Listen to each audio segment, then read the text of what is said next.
Son dövrlər əmək bazarında ziddiyyətli vəziyyət yaranıb. İşə götürənlər kadr tapmaqda çətinlik çəkirlər. Ancaq iş tapmaqda çətinlik çəkənlərin sayı da az deyil. Daha sadə desək, iş də çoxdur, iş axtaranda. Bəs səbəb nədir?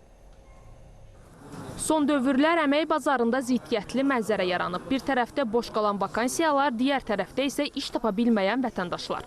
Ən çox kadr çatışmazlığı müşahidə olunan sahələr isə satış marketinq üzrə 16,7%, maliyyə və mühasibatlıqda 15,3%, kənd təsərrüfatı üzrə 7,7%, xidmət sektorunda isə 8,6%-dir.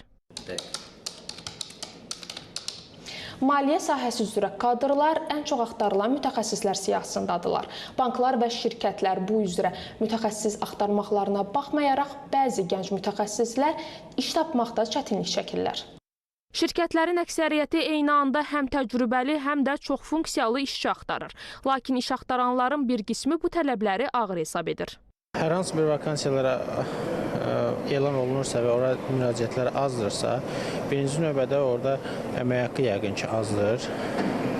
İkinci növbədə də həmin sahə üzrə ixtisas sahibləri də azdır ki, müraciət edənlər az ola bilir.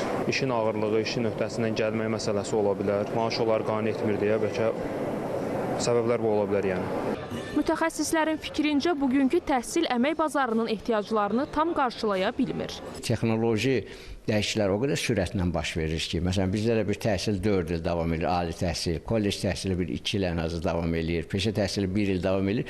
Bu dövrdə artıq bəzi peşələr köhnəlir. Təsəvvür edin ki, bu süni intellekt, 5-ci sənaye inqilabı, bütün bu məsələlərin sürətli inkişafı təkcə bizdə deyil. O qədər dinamikdir ki, məsələn, bu il üçün aktual olan, vacib olan iş yeri bir neçə ildən sonra heç kimə lazım olmayacaq. Məsələ ilə bağlı Dövlət Məşğulluq Agentliyindən isə bildirildi ki, ötən ilin avqust-dekabr aylarında 222 işə götürən arasında aparılan sorğu nəticəsində problemə səbəb kimi bacarıq uyğunsuzluğu göstərilib.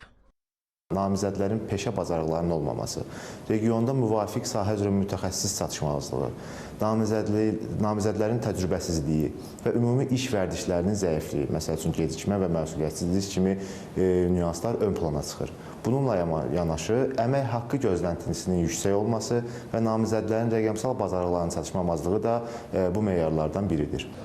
Mütəxəssislər vəziyyətdən çıxış yolu kimi işə götürənlərin daha çevik davranmasını, iş axtaranların isə bilik və bacarıqlarının daim yenilənməsini göstərirlər. Nərmin Malik qızı, Royal Əsadov, ATV xəbər.